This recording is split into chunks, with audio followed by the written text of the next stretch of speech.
Cats and Mouse, the sixth episode of Dexter, Resurrection, carries on the third spin-off series' outstanding run. Resurrection Episode 6, which serves as a link between the first and second parts of Dexter's journey through New York City, has Dexter growing as a father to Harrison by eliminating Gemini, another of Prater's top serial killers, or so he believed. Early in the episode, Dexter gives a heartfelt eulogy for blessing Kamara's late mother, revealing his human side, which has been startlingly more visible in Resurrection than in previous seasons.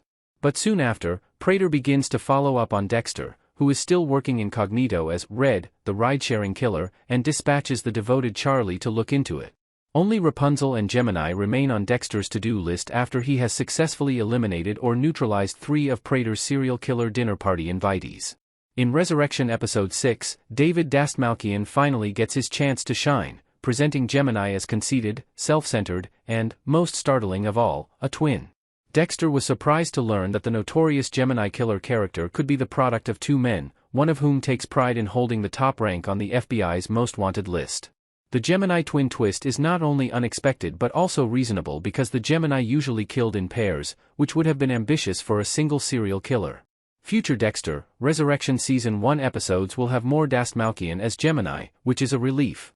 He is one of the most captivating supporting characters in the history of the Dexter franchise, and it is hoped that he will remain until the conclusion of the first season.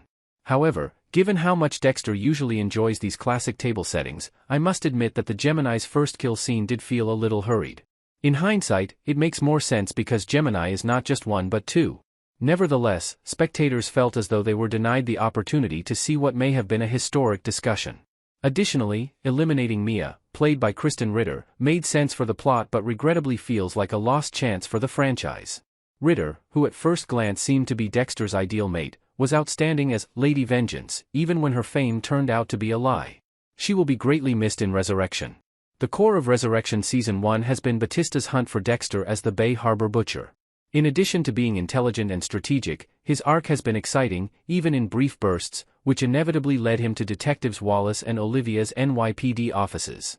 In Resurrection Episode 6, Charlie's affectionate relationship with her ailing mother is also briefly shown, suggesting that it might have consequences down the road.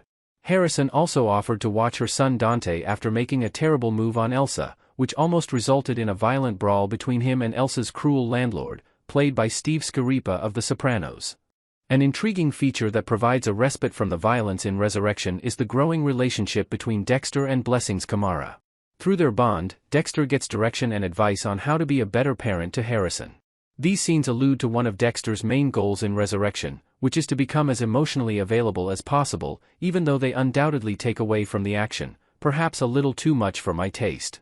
When Dexter and Harrison discuss his future near the end of the episode, this point is most evident. Harrison doesn't get rejected by Dexter because he doesn't have a dark passenger like him. Rather, he accepts Harrison for who he is and acknowledges that his mother, Rita, is undoubtedly the source of his innate goodness. Batista and the 2 NYPD officers will probably work together to find Harrison, their next prime target, when Mia dies. At the same time, Prater and Charlie are keeping too much tabs on Dexter to keep Harrison a secret from them. Harrison is likely to turn into a significant vulnerability and liability for Dexter, much like the most of the people he has attempted to maintain relationships with. He serves as both proof to Prater that Dexter is a fraud and Batista's link to catching and apprehending Dexter. By the conclusion of Dexter, Resurrection Season 1, Dexter and Harrison might need to leave New York City for these reasons.